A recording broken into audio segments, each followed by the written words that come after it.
શું અમદાવાદમાં ખેડૂત અને પોલીસ બંને આમને સામને આવી ગયા છે? શું ગાંધીનગર જતી કિસાન અધિકારી યાત્રાને રોકવાનો પ્રયાસ થયો?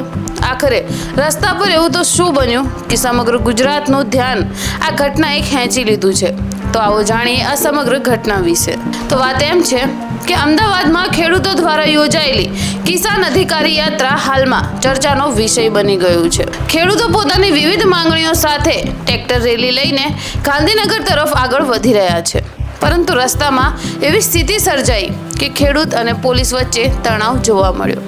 માહિતી અનુસાર ખેડૂતોનું કહેવું હતું કે તેઓ પોતાની માંગણીઓ સરકાર સુધી પહોંચાડવા માટે શાંતિપૂર્વક રીતે યાત્રા કરી રહ્યા હતા.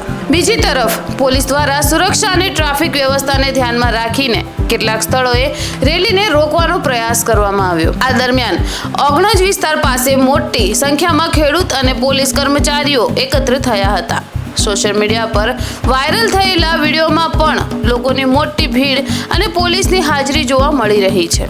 ખેડૂતોનો આક્ષેપ છે કે તેમની વાત સાંભળવાને બદલે તેઓ આગળ વધતા અટકાવવા આવ્યા હતા, જ્યારે પ્રશાસન તરફથી કાયદો અને વ્યવસ્થા જાળવવા માટે જરૂરી પગલાં લેવામાં આવ્યા હોવાનું પણ કહેવાઈ રહ્યું છે.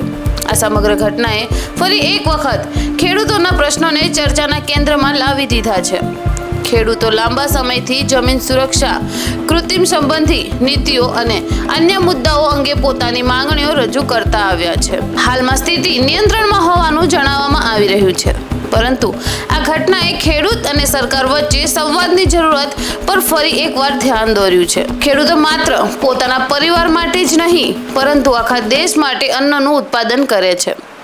આપણું ભોજન તેમના પરિશ્રમનું પરિણામ છે. મતભેદો ભલે હોય, પરંતુ ખેડૂતની વાત શાંતિપૂર્ણ રીતે સાંભળવી અને યોગ્ય ઉકેલ શોધવો એ દરેક સમાજ અને સરકારની જવાબદારી છે. ખેડૂત મજબૂત તો દેશ મજબૂત. આ મુદ્દે તમારો શું અભિપ્રાય છે?